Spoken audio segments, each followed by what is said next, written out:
Welcome to SR7 TV news బులెటిన్ల ముందుగా headlines.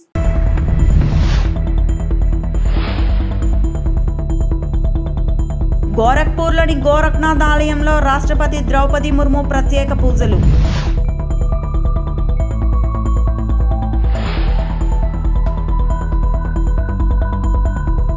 Payakaraopeta BC బాలికల హాస్టల్ను ఆకస్మికంగా తనిఖీ చేసిన హోంమంత్రి అనిత.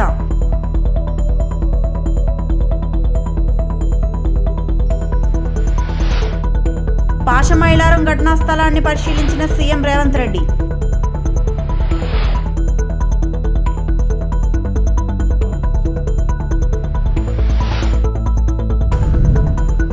నైరుతి రుతుపవనాల కారణంగా మన్య ప్రాంతాల్లో విస్తారంగా వర్షాలు.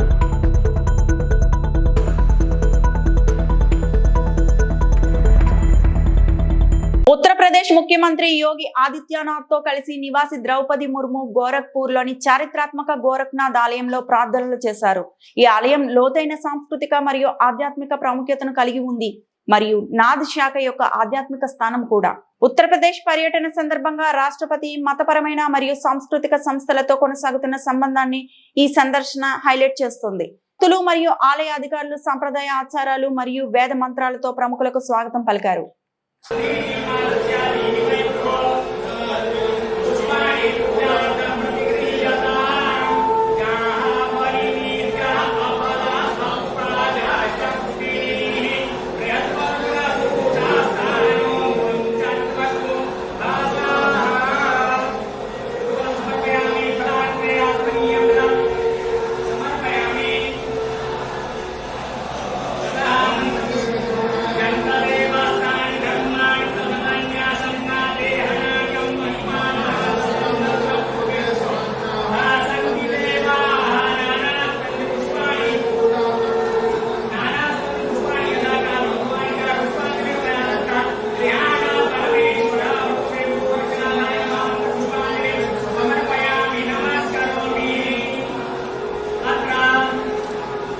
అనకాపల్లి జిల్లా పాయకరావుపేటలోని బీసీ బాలికల కాలేజ్ హాస్టల్ ను హోంమంత్రి మంగళపూడి అనిత ఆకస్మికంగా తనిఖీ చేశారు.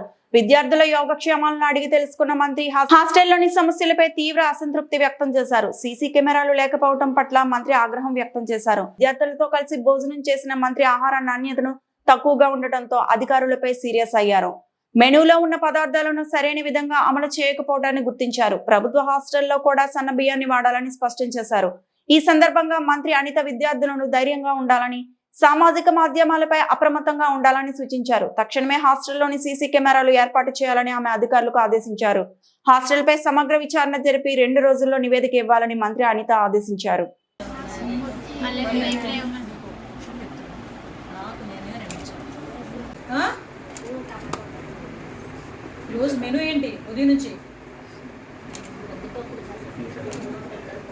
నువ్వేం చేసావు అని అడగలే, నీ మెనూ ఏంటి అని అడిగా. మెనూ ఇచ్చారు కదా గవర్నమెంట్, ఆ మెనూ ఏంటి అని అడుగుతున్నా.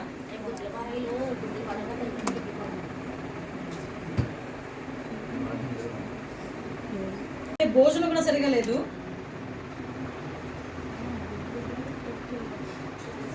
అది ఓపెన్ చేయి. ఆ రసం ఇప్పుడు నైట్కి ఏమి ఉండాలి అసలు? యాక్చువల్గా మామూలు మెనూ ప్రకారం మీ మెనూ షీట్ ఎక్కడ ఉంది? పాషమైలారం ప్రమాద ఘటనపై సమగ్ర నివేదిక ఇవ్వాలని పరిశ్రమల శాఖ అధికారులకు తెలంగాణ సీఎం రేవంత్ రెడ్డి ఆదేశాలు జారీ చేశారు. ప్రమాద స్థలాన్ని సందర్శించిన రేవంత్ రెడ్డి భవన శిథిలాలను పరిశీలించారు. ప్రమాద ఘటన సహాయ చర్యల గురించి అడిగి తెలుసుకున్నారు. అనంతరం పరిశ్రమల శాఖ అధికారులతో రేవంత్ మంత్రులు మాట్లాడారు. ప్రమాదం జరిగి 24 గంటలైనా పరిశ్రమ యాజమాన్యం రాకపోవడంతో తెలంగాణ మంత్రి శ్రీధర్ బాబు ఆగ్రహం వ్యక్తం చేశారు. ప్రమాదం జరిగిన పరిశ్రమలో ఇంతకు ముందు తనిఖీలు చేశారా అని సీఎం రేవంత్ ప్రశ్నించారు. ప్రమాద ఘటనపై యాజమాన్యం బాధ్యత తీసుకోవాలని రేవంత్ అన్నారు. పరిహారం విషయంలో తీసుకున్న నిర్ణయం చెప్పాలని కంపెనీ ప్రతినిధిని కోరారు. ఇలాంటి ఘటనలు పునరావృతం కాకుండా చర్యలు చేపట్టాలని అధికారులకు సూచించారు.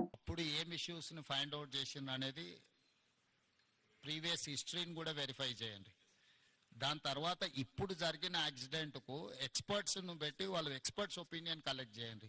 జనరల్ ఒపీనియన్స్ లేకపోతే అజంప్షన్స్తోనే don't conclude with assumption or general opinion.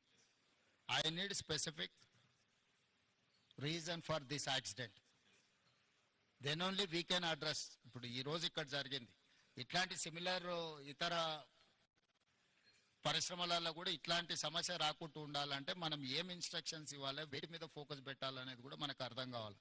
దీని నుంచి మీరు నేర్చుకోవాల్సింది, దీని నుంచి చూడాల్సింది రెండు ఉన్నాయి. ఒకటి డీటెయిల్ రిపోర్ట్ కావాలి నాకు. డీటెయిల్ రిపోర్ట్ మీద ఇమ్మీడియట్గా మీరు దీన్ని అడ్రస్ చేయండి. ఈ అంటే ఎక్స్పర్ట్స్ను కాన్స్టిట్యూట్ చేయండి. ఇట్ ఈస్ జనరల్ ఒపీనియన్స్ మీద పోకండి. దీని రిలేట్ ఏముందో ఆల్రెడీ ఇన్స్పెక్షన్ చేసిన వాళ్ళని వేయకండి, బయట నుంచి ఆఫీసర్లను డెప్యూట్ చేయండి.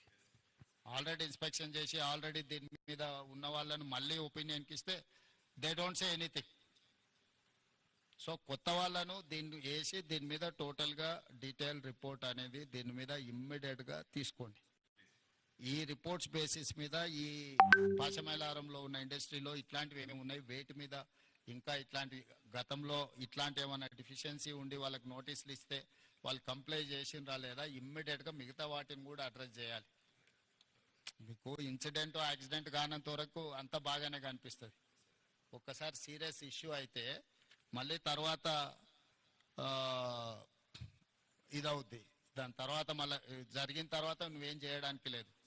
కాబట్టి ఇమ్మీడియట్గా మా అధికారులను అందరిని ఇచ్చి నువ్వు పర్సనల్గా సూపర్వైజ్ చేసి దీని మీద రిపోర్ట్స్ అన్నిటిని కూడా మీరు పర్సనల్ కూర్చొని చేయండి. This point number 1. రంగనాథ్, మీరు ఎవరి డిజాస్టర్ మేనేజ్మెంట్ ఎవరు లీడ్ చేస్తారు? మూడవది, ఇప్పుడు ఆ కొలాప్సబుల్ కండిషన్స్లో ఉన్న స్ట్రక్చర్స్ని ఫర్దర్ యాక్సిడెంట్ జరగకుండా దాన్ని ఎట్లా రిమూవ్ చేయాలనేది మూడో ఇష్యూ. సో ఈ అన్ని డిపార్ట్మెంట్ను కోఆర్డినేట్ చేయాలంటే you should have some mechanism to handle. ఇప్పుడు టుడే టుమారో అటెన్షన్ అంతూ ఉంటుంది, 2 రోజుల తర్వాత ఈ అటెన్షన్ లేకపోతే మళ్ళీ ఇంకేదో యాక్సిడెంట్ జరిగింది అనుకో, ఎక్స్టెన్షన్ ఆఫ్ దిస్ యాక్సిడెంట్, అది ప్రాబ్లం అవుద్ది. కాబట్టి నువ్వు ఇమ్మీడియట్గా దానికోసం మీరు స్పెసిఫిక్ రోల్ క్లారిటీ ఇచ్చుకుంటూ మీరు ఆఫీసర్స్ని డెప్యూట్ చేయండి. సెకండ్ థింగ్, ఆ కంపెనీ రిలేట్ వాళ్ళని కూడా ఎవరు అకౌంటబుల్ పర్సన్ ఉందో వాళ్ళందరినీ కూడా లైన్అప్ చేయండి. ఈ రోజు జేకబ్ ఉంటాడు, Jacob will go tomorrow for Kerala. ప్రజలకు నిరంతరం అందుబాటులో ఉండటం అనేది రాజకీయాల్లో ఎంతో ముఖ్యమని, అందుకు సోషల్ మీడియాను విస్తృతంగా ఉపయోగించాలని యువ విభాగాన్ని ఉద్దేశించి వైఎస్ఆర్సీపీ అధినేత మాజీ సీఎం వైఎస్ జగన్మోహన్ రెడ్డి అన్నారు. మంగళవారం తాడేపల్లి పార్టీ కేంద్ర కార్యాలయంలో జరిగిన యువ విభాగ సమావేశంలో ఆయన కీలక వ్యాఖ్యలు చేశారు. ఒకటి, ప్రజలకు అందుబాటులో ఉండడం. రెండవది, చిక్కటి చిరునవ్వుతో పలకరింపు. రెండు ఖచ్చితంగా ఉండాలి. ప్రతిపక్షంలో ఉండాల్సింది మరొక మేజర్ గుణం ఏమిటి అని అంటే, ప్రజలకు ఏదైనా సమస్య వచ్చినప్పుడు ప్రజల తరపున మనం ప్రజలకు తోడుగా నిలబడగలగడం. ఈ మూడు చేయగలిగితే ఎవరైనా లీడర్ కాగలుగుతాడు. ఇక్కడి నుంచి స్టార్ట్ చేయండి. నియోజకవర్గం స్థాయిలో నియోజకవర్గ అధ్యక్షుడిగా ఉన్న ప్రతి ఒక్కరికి నేను చెప్తా ఉన్నా, ఈ రోజు నుంచి స్టార్ట్ చేయండి. మనం ఈరోజు చూసేది యూత్ అధ్యక్షుడిగా, నియోజకవర్గం ఇన్ఛార్జిగా, యూత్ అధ్యక్షుడిగా ఫస్ట్ అడిగే ఇది. మీ చివరి అడుగు ఎమ్మెల్యే కావడం, అది గుర్తుపెట్టుకోండి. ప్రతిపక్షంలో ఉన్నప్పుడే ఇవన్నీ బలంగా మనం తయారు చేసుకునే వెసులుబాటు మనకు ఉంటుంది. వెసులుబాటులోకి రావాలి. ఆర్గనైజేషన్లో ఉన్న ప్రతి ఒక్కడు సోషల్ మీడియాలో ఆటోమేటిక్లీ ఎంపానల్ కావాలి. సోషల్ మీడియాలో మీ ఫోన్ అన్నది ఈరోజు యుగంలో మీ దగ్గరున్న గన్ను. మీ దగ్గరున్న గన్ను ఈరోజు యుగంలో, ఈ సోషల్ మీడియా యుగంలో మీ దగ్గరున్న ఏకైక వెపన్, ఏకైక గన్ను మీ ఫోను. ఆర్గనైజేషన్ పరంగా మీరు దాంట్లో ఎంపానల్ అయిపోయి ఉండాలి. మీతో పాటు మీరు క్రియేట్ చేసి ఆర్గనైజేషన్ గ్రామస్థాయి దాకా కూడా ఆ ఆర్గనైజేషన్లో పార్టీ కావాలి. ప్రతి ఒక్కరి చేతిలోనూ కూడా మీకు అన్యాయం జరిగితే ఆ అన్యాయం నాకు జరిగింది అని చెప్పి మీరు ఆ మాధ్యమంలో మీరు చెబితే, ఆ మాధ్యమం ద్వారా పార్టీ హైకమాండ్ మా దాకా కూడా తెలియడమే కాకుండా రాష్ట్ర వ్యాప్తంగా ఉన్న మొత్తం వైఎస్ఆర్సీపీ శ్రేణులందరికీ కూడా ఈ మెసేజ్ వెళ్ళిపోవాలి. నైరుతి రుతుపవనాల ప్రభావంతో గడిచిన 4 రోజులుగా మన్యంలో కురుస్తున్న వర్షాల కారణంగా జనజీవనం స్తంభించిపోయింది. ఎడతెరిపి లేకుండా కురుస్తున్న చినుకులతో మన్య ప్రాంతం చిత్తడిగా మారింది. దీనితో మన్యంలో జరిగే వారపు సంతలు వెలవెలబోతున్నాయి. అదే క్రమంలో సోమ మంగళ వారాల్లో చింతపల్లి మండలంలో అన్నవరం లోతుగెడ్డ జంక్షన్ వారపు సంతలు వెలవెలబోయాయి. వాళ్లకు సంతలకు వచ్చిన చిరు వ్యాపారులు ప్రజలు తీవ్ర ఇబ్బందులు ఎదుర్కొన్నారు. ఈ ఋతుపవనాల ప్రభావం మరో కొన్ని రోజులు ఇదే విధంగా కొనసాగుతూ ఉందని వాతావరణ నిపుణులు చెబుతున్నారు.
ఘోర రోడ్డు ప్రమాదం. ఇసుక లారీ అతివేగం ఒక మూగజీవి మృతి.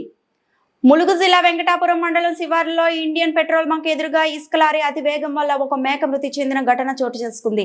మేకల కాపరి నూగురు గ్రామంలో మేకలను కాపు కాయించి ఇంటికి తిరిగి వస్తున్న తరుణంలో ఇసుక లారీ డ్రైవర్ నిర్లక్ష్యం వల్ల ఈ ప్రమాదం చోటు చేసుకుందని మేకల కాపరి వాపోతున్నారు. ఈ ఘటనతో ఇసుక లారీ వల్ల గంట వరకు స్తంభించిన రాకపోకలు. తెలంగాణ సరిహద్దు మండలాలు అయినటువంటి వెంకటాపురం, చెర్లలో అధికంగా ఇసుక ర్యాంపులు ఉండటంతో లారీల రద్దీ పెరిగింది. దీంతో లారీలు అతివేగంగా రహదారులపై నిత్యం ఏదో ఒక ప్రమాదం జరుగుతూనే ఉంది. లారీల అతివేగాన్ని తగ్గించి డ్రైవర్లు మద్యం సేవించకుండా డ్రైవింగ్ చేయాలని, ఇసుక లారీల వేగాన్ని కట్టడి చేయాలని సంబంధిత అధికారులు దీనిపై చర్యలు తీసుకోవాలని ప్రజలు కోరారు.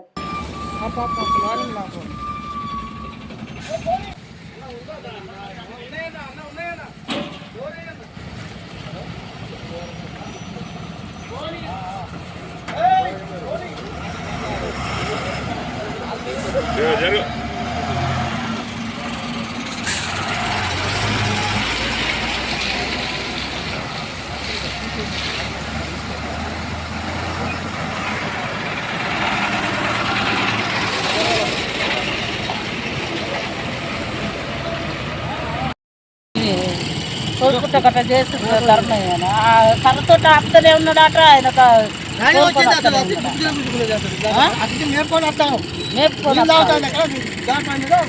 అట్లా చేస్తారా? మేకలు 100 అటు మేపుకొని వస్తాను. నూగురు గట్టుకు పోయి మేపుకొని మెల్లగా రోడ్డు పక్కన పెట్టి వస్తాను. ఒక మేక అటు పోయింది. అటు నుంచి తిరిగాక తోక్కిండు. గది చెయ్యి అడ్డం పెట్టిన కొద్దిగా ఆగు యువతలకు దాడుతుంది అనే లోపల అయిపోయింది. కథం అన్నమయ్య జిల్లా చిన్నమండెం మండలంలోని మల్లూరు కొత్తపల్లి మరియు మల్లూరు శ్రీరామ్ నగర్ ప్రజలు నిర్వహించిన పెద్దాయన పాలకొండనాయుడు సంస్కరణ సభలో సుగవాసి ప్రసాద్ బాబు ముఖ్య అతిథిగా పాల్గొన్నారు. ఈ సందర్భంగా ఆయన మాట్లాడుతూ, ఏ గ్రామానికి వెళ్ళినా, ఏ పల్లెకి వెళ్ళినా ఈ పనులన్నీ మీ తండ్రి గారు చేసినవే. ఆ గ్రామస్తులు చెబుతుంటే నాకు ఎంతో తృప్తి కలిగించిందని, మారుమూల గ్రామానికి వెళ్ళిన పాలకొండరాయుడు గారు చేసిన అభివృద్ధి కనబడుతుందన్నారు. తన తండ్రి పార్టీ పెట్టిన నాటి నుంచి తుది శ్వాస విడిచే వరకు పార్టీలోనే కొనసాగారని, పార్టీని, పాలకొండరాయుడిని ఇక్కడ ప్రజలు ఏనాడు వేరుగా చూడలేదన్నారు. తనని కొందరు టీడీపీ నుంచి వెళ్లగొట్టాలని చూస్తున్నారని, తాను టీడీపీలోనే కొనసాగుతానని, మాకు జరుగుతున్న అన్యాయాలను పార్టీ అధిష్టానం దృష్టికి తీసుకెళ్తానన్నారు. తెలుగుదేశం పార్టీ కోసం ఎవరైతే కష్టపడ్డారో స్థానిక సంస్థల ఎన్నికల్లో వారందరికీ అవకాశాలు కల్పించే విధంగా తాను అధినాయకత్వంలో మాట్లాడుతానన్నారు. నా తండ్రి గారిని ఏ విధంగా ఆదరించారో నన్ను కూడా మీ కుటుంబ సభ్యుడిలో ఒకటిగా చూడాలని ప్రజలకు విజ్ఞప్తి చేశారు. నియోజకవర్గాల్లో ముఖ్యంగా బీసీ ప్రజలు, ఎస్సీ ప్రజలు మైనారిటీలు ప్రతి ఒక్కరూ ఆయన్ను గుండెల్లో పెట్టుకొని గెలిపించుకున్నారు. తర్వాత మేము అండగా ఉంటున్నామని నాకు ధైర్యం చెప్తున్నారు. నేను నిజంగా మీకు అందరికీ ప్రమాణం చేసి చెప్తున్నా, రాజకీయంగా నా పరిస్థితి ఎలా ఉంటుందో ఏమో నాకైతే తెలియదు, కానీ మిమ్మల్ని వదిలి కానీ మీకు ద్రోహం చేసే పనులు కానీ మిమ్మల్ని మోసం చేసే పనులు కానీ నా జీవితంలో చేయను. రేపు పక్కన నాకేదన్నా రాజకీయంగా అవకాశం వచ్చినా మిమ్మల్ని అందరినీ గుర్తు పెట్టుకుంటా, మీ ఇంటికాడికి వచ్చి మీ సమస్యలు పరిష్కరిస్తా. మీకు ఎలాంటి సమస్య ఉన్నా గ్రామాల్లో కానీ మీ పర్సనల్ సమస్యలు కానీ ఎలాంటివి ఉన్నా కూడా మీకోసం నేను పనిచేస్తా, నిజాయితీగా పనిచేస్తాడు. వాళ్ళకు స్థలం సరిపోదు, చుట్టూ అన్ని ప్రైవేట్ లైన్లు ఉన్నాయి. నాకు ఇంత ముందు ఉన్నంత వరకు నేను అవసరం ఉన్నంత స్థలం తీయించాను. రాబోయే కాలంలో వాళ్ళకి ఆ స్థలం సరిపోకపోతే ఖచ్చితంగా నువ్వు కొనియాలి. వాళ్ళకి అవసరం ఉన్నప్పుడు ఖచ్చితంగా వాళ్ళకి ఎలాంటి సమస్య ఉన్నా కూడా నువ్వు పరిష్కరించాలి అని చెప్పి చెప్తున్నారు. ఈరోజు నేను ఖచ్చితంగా మీకు మాట ఇస్తున్నాను, మీ సొంత బిడ్డలా నన్ను అధికారంలో ఉన్నా అధికారంలో లేకపోయినా గ్రామాల్లో ఈ చుట్టుపక్కల గ్రామాలకు ప్రతి ఒక్కరికి హామీ ఇస్తున్నా, మీకు ఎలాంటి సమస్య ఉన్నా నేను తీరుస్తాను, ఖచ్చితంగా వాళ్ళ పరిష్కారానికి కృషి చేస్తానని చెప్తున్నాను. ఈ వార్తలు ఇంతటితో సమాప్తం.